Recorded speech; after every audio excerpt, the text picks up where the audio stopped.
بسم اللہ الرحمن الرحیم۔ الانعام نام۔ اس سورہ کے رکوع 16 اور 17 میں بعض انعام یعنی مویشیوں کی حرمت اور بعض کی حلت کے متعلق اہل عرب کے توہمات کی تردید کی گئی ہے۔ اسی مناسبت سے اس کا نام الانعام رکھا گیا ہے۔ زمانہ نزول۔ ابن عباس کی روایت ہے کہ یہ پوری سورہ مکہ میں بیک وقت نازل ہوئی تھی۔ حضرت معاذ بن جبل کی چچازاد بہن اسما بنت یزید کہتی ہیں کہ جب یہ سورت نبی صلی اللہ علیہ وسلم پر نازل ہو رہی تھی اس وقت آپ اونٹنی پر سوار تھے، میں اس کی نکیل پکڑے ہوئے تھی اور بوجھ کے مارے اونٹنی کا یہ حال ہو رہا تھا کہ معلوم ہوتا تھا اس کی ہڈیاں اب ٹوٹ جائیں گی۔ روایات میں اس کی بھی تصریح ہے کہ جس رات یہ نازل ہوئی اسی رات کو آپ نے اسے قلم بند کرا دیا۔ اس کے مضامین پر غور کرنے سے صاف معلوم ہوتا ہے کہ یہ سورت مکی دور کے آخری زمانے میں نازل ہوئی ہوگی۔ حضرت اسما بنت یزید کی روایت بھی اسی کی تصدیق کرتی ہے، کیونکہ موصوفہ انصار میں سے تھیں اور ہجرت کے بعد ایمان لائیں۔ اگر قبول اسلام سے پہلے محض بربنائے عقیدت وہ نبی صلی اللہ علیہ وسلم کی خدمت میں مکہ حاضر ہوئی ہوں گی تو یقیناً یہ حاضری آپ کی مکی زندگی کے آخری سال ہی میں ہوئی ہوگی۔ اس سے پہلے اہل یثرب کے ساتھ آپ کے تعلقات اتنے بڑے ہی نہ تھے کہ وہاں سے کسی عورت کا آپ کی خدمت میں حاضر ہونا ممکن ہوتا۔ شان نزول۔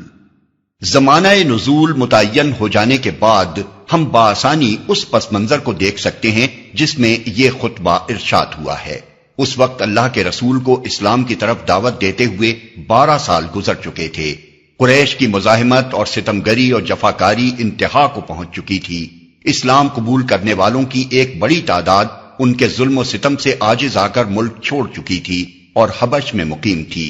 نبی صلی اللہ علیہ وسلم کی تائید و حمایت کے لیے نہ ابو طالب باقی رہے تھے اور نہ حضرت خدیجہ، اس لیے ہر دنیاوی سہارے سے محروم ہو کر آپ شدید مزاحمتوں کے مقابلے میں تبلیغ رسالت کا فرض انجام دے رہے تھے۔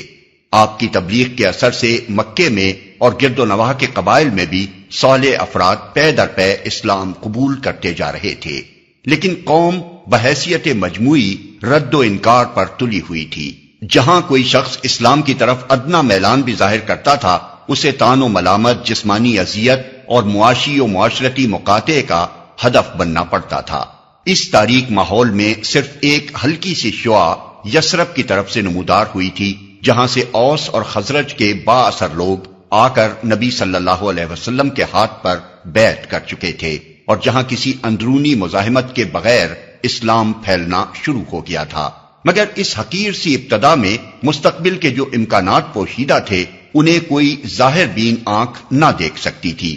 بظاہر دیکھنے والوں کو جو کچھ نظر آتا تھا وہ بس یہ تھا کہ اسلام ایک کمزور سی تحریک ہے جس کی پشت پر کوئی مادی طاقت نہیں ہے، جس کا دائی اپنے خاندان کی ضعیف سی حمایت کے سوا کوئی زور نہیں رکھتا اور جسے قبول کرنے والے چند مٹھی بھر بے بس اور منتشر افراد اپنی قوم کے عقیدہ و مسلک سے منحرف ہو کر اس طرح سوسائٹی سے نکال پھینکے گئے ہیں جیسے پتے اپنے درخت سے جھڑ کر زمین پر پھیل جائیں۔ مباحث۔ ان حالات میں یہ خطبہ ارشاد ہوا ہے اور اس کے مضامین کو 7 بڑے بڑے عنوانات پر تقسیم کیا جا سکتا ہے۔ 1. شرک کا ابطال اور عقیدہ توحید کی طرف دعوت۔ 2. عقیدہ آخرت کی تبلیغ اور اس غلط خیال کی تردید کہ زندگی جو کچھ ہے بس یہی دنیا کی زندگی ہے۔ 3. جاہلیت کے ان توہمات کی تردید جن میں لوگ مبتلا تھے۔ 4. ان بڑے بڑے اصول اخلاق کی تلقین جن پر اسلام سوسائٹی کی تعمیر چاہتا تھا۔ 5. نبی صلی اللہ علیہ وسلم اور آپ کی دعوت کے خلاف لوگوں کے اعتراضات کا جواب۔ 6. طویل جد و جہد کے باوجود دعوت کے نتیجہ خیز نہ ہونے پر آن حضرت صلی اللہ علیہ وسلم اور عام مسلمانوں کے اندر اضطراب اور دل شکستگی کی جو کیفیت پیدا ہو رہی تھی اس پر تسلی۔ 7. منکرین اور مخالفین کو ان کی غفلت و سرشاری اور نادانستہ خودکشی پر نصیحت، تنبیہ اور تحدید۔ لیکن خطبے کا انداز یہ نہیں ہے کہ ایک ایک عنوان پر الگ الگ یکجا گفتگو کی گئی ہو، بلکہ خطبہ ایک دریا کی سی روانی کے ساتھ چلتا جاتا ہے اور اس کے دوران میں یہ عنوانات مختلف طریقوں سے بار بار چھڑتے ہیں اور ہر بار ایک نئے انداز سے ان پر گفتگو کی جاتی ہے۔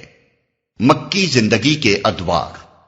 یہاں چونکہ پہلی مرتبہ ناظرین کے سامنے ایک مفصل مکی صورت آ رہی ہے، اس لیے مناسب معلوم ہوتا ہے کہ اس مقام پر ہم مکی صورتوں کے تاریخی پس منظر کی ایک جامع تشریح کر دیں، تاکہ آئندہ تمام مکی صورتوں کو اور ان کی تفسیر کے سلسلے میں ہمارے اشارات کو سمجھنا آسان ہو جائے۔ جہاں تک مدنی صورتوں کا تعلق ہے، ان میں سے تو قریب قریب ہر ایک کا زمانہ نزول معلوم ہے یا تھوڑی سی کاوش سے متعین کیا جا سکتا ہے، بلکہ ان کی تو بکثرت آیتوں کی انفرادی شان نزول تک معتبر روایات میں مل جاتی ہے۔ لیکن مکی صورتوں کے متعلق ہمارے پاس اتنے مفصل ذرائع معلومات موجود نہیں ہیں۔ بہت کم صورتیں یا آیتیں ایسی ہیں جن کے زمانہ نزول اور موقع نزول کے بارے میں کوئی صحیح و معتبر روایت ملتی ہو، کیونکہ اس زمانے کی تاریخ اس قدر جزئی تفصیلات کے ساتھ مرتب نہیں ہوئی ہے جیسی کہ مدنی دور کی تاریخ ہے۔ اس وجہ سے مکی صورتوں کے معاملے میں ہم کو تاریخی شہادتوں کی بجائے زیادہ تر ان اندرونی شہادتوں پر اعتماد کرنا پڑتا ہے جو مختلف صورتوں کے موضوع، مضمون اور انداز بیان میں اور اپنے پس منظر کی طرف ان کے جلی یا خفی اشارات میں پائی جاتی ہیں۔ اور ظاہر ہے کہ اس نوعیت کی شہادتوں سے مدد لے کر ایک ایک صورت اور ایک ایک آیت کے متعلق یہ تعین نہیں کیا جا سکتا کہ یہ فلاں تاریخ کو فلاں سن میں یا فلاں موقع پر نازل ہوئی ہے۔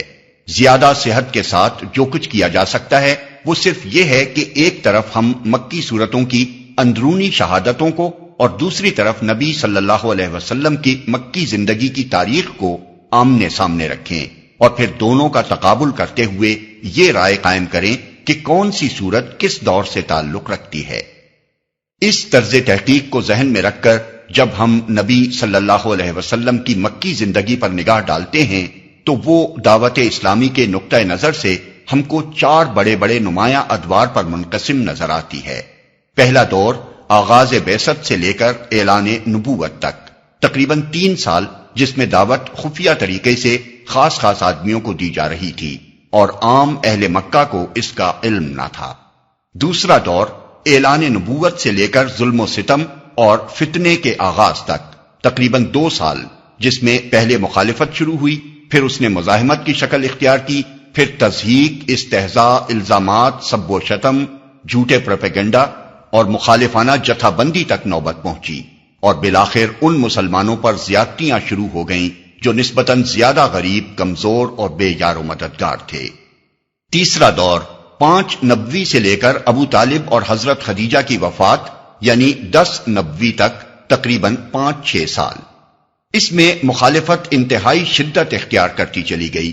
بہت سے مسلمان کفار مکہ کے ظلم و ستم سے تنگ آ کر حبش کی طرف ہجرت کر گئے۔ نبی صلی اللہ علیہ وسلم اور آپ کے خاندان اور باقی ماندہ مسلمانوں کا معاشی اور معاشرتی مقاطعہ کیا گیا اور آپ اپنے حامیوں اور ساتھیوں سمیت شعب ابی طالب میں محصور کر دیے گئے۔ چوتھا دور 10 نبوی سے لے کر 13 نبوی تک، تقریباً 3 سال۔ یہ نبی صلی اللہ علیہ وسلم اور آپ کے ساتھیوں کے لیے انتہائی سختی و مصیبت کا زمانہ تھا۔ مکہ میں آپ کے لیے زندگی 2 بھر کر دی گئی تھی۔ طائف گئے تو وہاں بھی پناہ نہ ملی۔ حج کے موقع پر عرب کے ایک ایک قبیلے سے آپ اپیل کرتے رہے کہ وہ آپ کی دعوت قبول کرے اور آپ کا ساتھ دے، مگر ہر طرف سے کوڑا جواب ہی ملتا رہا۔ اور ادھر اہل مکہ بار بار یہ مشورے کرتے رہے کہ آپ کو قتل کر دیں یا قید کر دیں یا اپنی بستی سے نکال دیں۔ آخر کار اللہ کے فضل سے انصار کے دل اسلام کے لیے کھل گئے اور ان کی دعوت پر آپ نے مدینہ کی طرف ہجرت فرمائی۔ ان میں سے ہر دور میں قرآن مجید کی جو صورتیں نازل ہوئی ہیں وہ اپنے مضامین اور انداز بیان میں دوسرے دور کی صورتوں سے مختلف ہیں۔ ان میں بکثرت مقامات پر ایسے اشارات بھی پائے جاتے ہیں جن سے پس منظر کے حالات اور واقعات پر صاف روشنی پڑتی ہے۔ ہر دور کی خصوصیات کا اثر اس دور کے نازل شدہ کلام میں بہت بڑی حد تک نمایاں نظر آتا ہے۔ انہی علامات پر اعتماد کر کے ہم آئندہ ہر مکی سورہ کے دیباچے میں یہ بتائیں گے کہ وہ مکہ کے کس دور میں نازل ہوئی ہے۔